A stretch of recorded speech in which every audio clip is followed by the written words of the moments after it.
Namaste friends, welcome back to my channel Kusma Reddy Vlogs. Welcome back to one more vlog. And ఇది వచ్చేసి Sankranti vlog. As you can see ఇక్కడైతే మేము భోగి మంటలు వేసాము.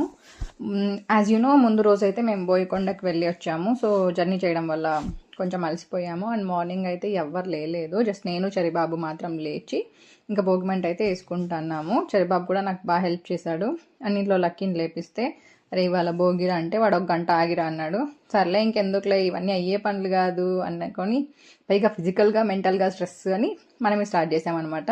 And నేను చరిబాబు అయితే ఇక్కడ భోగి వేసుకొని హ్యాపీగా మేము కూర్చొని ఇక్కడ వాడి తర్వాత మమ్మీ నాకు కూడా కొన్ని వీడియోస్ తీ అన్నాడు.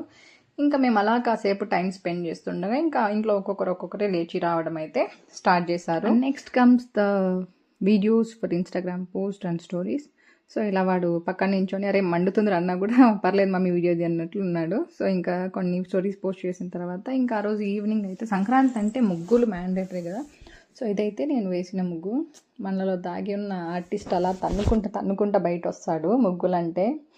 ఇంకొకటి తెలుసా, ఈ మధ్య మనల్ని మామూలుగా మన పక్కన వాళ్ళు కూడా పిలుస్తాను అనమాట, కుసుమ మాకు ముగ్గేసి ఇస్తావు అన్నట్లు. ఇలాంటప్పుడు అనిపిస్తుందిరా మనం ఎక్కడో ఉండాల్సిన వాళ్ళు ఈ టాలెంట్ని తొక్కేశారు భయ్య అన్నట్లు. నిజంగా నేనే వేసా ముగ్గు. చూసారా ఎంత బాగుందో. చూస్తా అంటే నాకే అరే మనలో ఇంత గొప్ప కళాకారుడు ఉన్నాడా అనిపిస్తుంది. అండ్ ఎనీహో నా ముగ్గు ఎలా ఉందో కామెంట్స్లో మెన్షన్ చేయండి. అండ్ మీరు చాలామంది అయితే వీడియో చూస్తున్నారు బట్ లైక్ చేయట్లేదు, కామెంట్ చేయట్లేదు.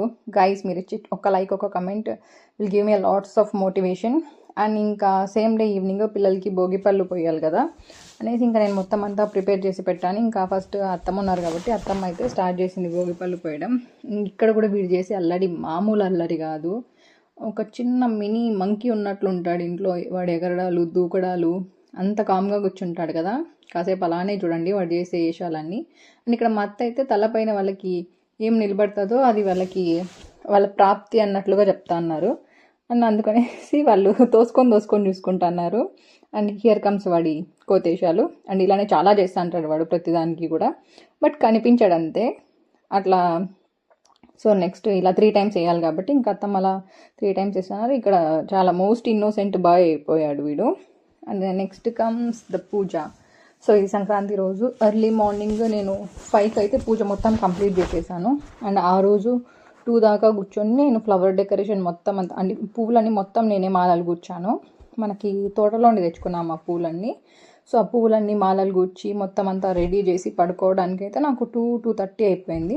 ఇంకా అండ్ ఇవన్నీ కూడా మన ఆర్ట్ వర్క్సే. నాకు ఇలా మంచిగా ఏదన్నా కానీ ఒకేషన్ ఉన్నప్పుడు మంచిగా డెకరేట్ చేసుకోవడం అన్నా ఇలా మంచిగా పూజ చేసుకోవడం వల్ల నాకు చాలా పీస్ఫుల్గా ఉంటుంది. అండ్ మన అట్మాస్ఫియర్ కూడా చాలా పాజిటివ్గా ఉంటుంది. అండ్ ఆ రోజు సంక్రాంతి అనగానే మెయిన్ ఫార్మర్స్కి ఒక బిగ్ ఫెస్టివల్ లాగా కదా. సో వాళ్ళకి పండిన పంట మొత్తం చేతికి వచ్చే టైం అది. సో మెయిన్గా ఆ రోజు నైవేద్యంలోకి అయితే అనపకాయలు, పచ్చిశనగకాయలు అండ్ దోశ, పితుకుపప్పు చారు అంటారు సో ఇవన్నీ అయితే మార్నింగ్ నైవేద్యంలో అయితే కంపల్సరీ పెట్టుకుంటారు. అండ్ మేము తిరుపతిలో ఉన్నప్పుడు అయితే కనుమ రోజు నాన్ వెజ్ చేసుకునే వాళ్ళము. ఇంకా సంక్రాంతి అంటే మెయిన్లీ ఆ రోజు టెంపుల్స్కి వెళ్ళడం అలా ఉండేది. బట్ ఇక్కడికి వచ్చిన తర్వాత అయితే అండ్ ఇక్కడ వీళ్ళు ఊర్లో అయితే సేమ్ డే నాన్ వెజ్ కూడా చేసుకునేస్తారు. సో దానివల్ల మేము కూడా ఆ రోజు మార్నింగే పూజ మొత్తం కంప్లీట్ అయిపోయింది కాబట్టి నెక్స్ట్ ఇది మొత్తం అంతా కంప్లీట్ అయిపోయిన తర్వాత మేము కూడా ఆ రోజే నాన్ వెజ్ అయితే చేసుకున్నాము. ఇంకా ఆ రోజు మా ఇంట్లో చేసిన ఐటమ్స్ ఏమేమంటే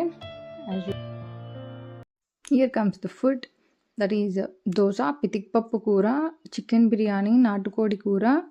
అండ్ ఈ ఫ్రై వచ్చేసి రాతి గుండెకాయల ఫ్రై అంటారు కదా అది. అండ్ పితిక్పప్పుతోనే మొత్తం ఆయిల్లో డీప్ ఫ్రై చేసి ఒక కైండ్ ఆఫ్ స్నాక్ లాగా చేసింది.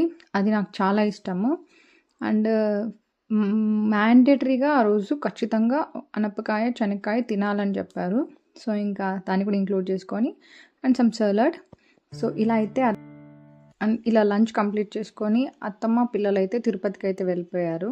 అండ్ ఆ రోజు ఈవినింగ్ వచ్చేసి ఊరి దగ్గర ఊరి లాస్ట్లో కాటమరాయుడు గుడి ఉంటుంది, అక్కడ వెళ్ళి పూజ చేసుకొని ఇంకా ఇలా ఊర్లో ఎవరికైతే ఆవులు ఉన్నాయో అవన్నీ అయితే ఇలా మంటలేసి దానిపైన అయితే దాటిపిస్తారు. సో దానికి ఏదైనా బ్యాక్టీరియా ఏమైనా ఉన్నా కూడా దానివల్ల క్యూర్ అవుతుంది అనేసి. అండ్ ఇలాంటి ట్రెడిషన్స్ ఇంకా ముందు ఉంటాయో ఉండవో కూడా తెలియదు, బట్ ఇప్పటికే చాలా కనుమరుగైపోయాయి. బట్ హోప్ ఇలా కంటిన్యూ అవ్వాలనేసి. And here comes our look. So ఆ రోజు ఇంకా పిల్లలు అత్తమ్మ వెళ్ళిపోయారు కాబట్టి ఇంకా నేను లక్కీ ఇద్దరే ఉన్నాము. సో వై నాట్ కొంచెం ఇన్స్టాగ్రామ్ పోస్ట్కి ఫొటోస్ అండ్ వీడియోస్ క్లిక్ చేసుకున్న తర్వాత మూవీకి వెళ్దామని అయితే డిసైడ్ అయ్యాం. అదొక సడన్ ప్లాన్, అసలు థాటే లేదు. బట్ సంక్రాంతి అన్న తర్వాత మూవీ లేకుండా కుదురుతుందా చెప్పండి. So we decided to go for a movie and that to అసలు నిజంగా అసలు ఎక్స్పెక్ట్ చేయలేదు. బట్ వెళ్దాం అనుకున్నా, బట్ లేట్గా వెళ్దాం అనుకున్నా ఆ రోజు. సో ఇంకా ఆ రోజు అయితే డాకు మహారాజ్ మూవీకి అయితే వెళ్ళాము. సో దీనంతా చూసి నేను బాలయ్య బాబుకి పిచ్చ ఫ్యాన్ అనుకోవచ్చు. ఫ్యాన్ అవ్వాల్సి వచ్చింది గైస్. అది ఎందుకో తెలుసా, చిన్నప్పటి నుండి మా డాడీ ఒకటే బుర్రలో వేసి రుద్ది రుద్ది రుద్ది బాలయ్య బాలయ్య అని. సో నాకు తెలియకుండా నేను బాలయ్య బాబుకి ఫ్యాన్ అయిపోయాను అనమాట. చిన్నప్పుడు ఎవరన్నా కానీ లైక్ ఒక 3 to 4 ఇయర్స్ మధ్యలో A for apple B for ball అని నేర్పిస్తారు కదా. మా డాడీ నాకు మాత్రం అప్పుడు లక్ష్మీ నరసింహనా థింక్ సో ఆ సినిమా వచ్చిన కొత్త అన్నమాట.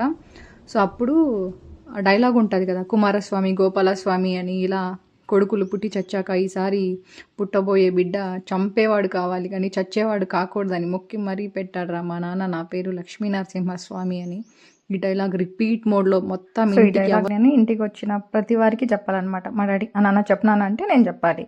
సో ఇదంతా సరిపోయినట్లు ఇప్పుడు ఫర్ ఎగ్జాంపుల్ ఎవరన్నా బయట వాడికి ఎవరో నచ్చుకొని వెళ్తా అంటారు, బట్ వాళ్ళని కూడా పిలిచి మరి రండి మా పాప డైలాగ్ చెప్తాను పిలిచి మరీ చెప్పించాలంట నిజంగా. అండ్ ఇదంతా సరిపోనట్టు లాస్ట్లో మళ్ళీ నేను ఏదో పెద్ద యాక్షన్ హీరో అయినట్లు తొడగొట్టున్నాయినా అనేవాడంట. నిజంగా తలుచుకుంటా అంటే లైక్ మా మమ్మీ ఇదంతా చెప్తా అంటే నాకు పిచ్చ నవ్వొచ్చింది. అసలు ఏంది డాడీ ఇది అంటేనా, ఇప్పుడు బాగా చేసేదాన్ని రా అవన్నీ అంటున్నాడు. ఇదంతా ఎందుకంటే నేను మా డాడీ కన్నా ఫస్ట్ నేను మూవీకి వెళ్ళిపోయాను. సో దానికోసం అనేసి ఈ ఫ్లాష్ బ్యాక్ అంతా చెప్పింది మా మమ్మీ నాకు. సో మా డాడీతో థియేటర్ మొత్తం అంతా బాలయ్య బాబు మాస్ ఫ్యాన్స్. బాలయ్య బాబు మామూలుగానే ఫ్యాన్స్ ఎక్కువ, అందులో మాస్ ఫ్యాన్స్ అంటే ఈయన అసలు సినిమా స్టార్ట్ అయినప్పటి నుండి ఎండింగ్ వరకు డ్యాన్స్ వస్తే డ్యాన్స్ చేసినాడు, ఫైట్ వస్తే ఫైట్ చేసినాడు, అండ్ డైలాగ్ చెప్పడం వస్తే డైలాగ్ చెప్తాను అనమాట. సో నిజంగా చాలా ఇది అనిపించింది. మేనేజ్మెంట్ కూడా వచ్చి 2 times వార్న్ చేశారు ఆయనకి ఇలా చెయ్యొద్దు బాబు అనేసి. బట్ కానీ ఇంక అక్కడ ఫ్యాన్స్ మొత్తం అంతా ఎక్కువ ఉండడం వల్ల ఇంకెవరేం మాట్లాడకపోయినారు. ఎంతన్నా బాలయ్య బాబు మూవీ ఆ మాత్రం లేకపోతే ఎట్లా అనేసి. అండ్ ఈ సాంగ్ని అయితే అందరూ ఫుల్గా ఎంజాయ్ చేసినారు. నిజంగా అసలు ఆ సాంగ్ స్టార్ట్ అయినప్పటి నుండి ఎండింగ్ వరకు వాళ్ళ ఎనర్జీకి అసలు హ్యాట్స్ ఆఫ్. అసలు ఎలా ఎగురుతున్నారో చూడండి. నిజంగా చాలా లైక్ సినిమాని మన తెలుగు వాళ్ళు అభిమానించినట్లు నాకు తెలిసి ఇంకెవరు అభిమానించరు. ఎందుకంటే మనం ఈ మధ్యనే పెట్టుకున్నాం కదా TFI బానిసలని. సో వీళ్ళు దాన్ని ప్రూవ్ చేస్తున్నారు ఇక్కడ. అండ్ ఇలా అయితే సినిమాని అయితే కంప్లీట్ చేసుకునేసి next we started back to home. Don't forget to like, share and subscribe to my channel. That's it for today guys. I hope ఈ వీడియో మీకు ఎంటర్టైనింగ్గా అనిపించింది అనుకుంటా.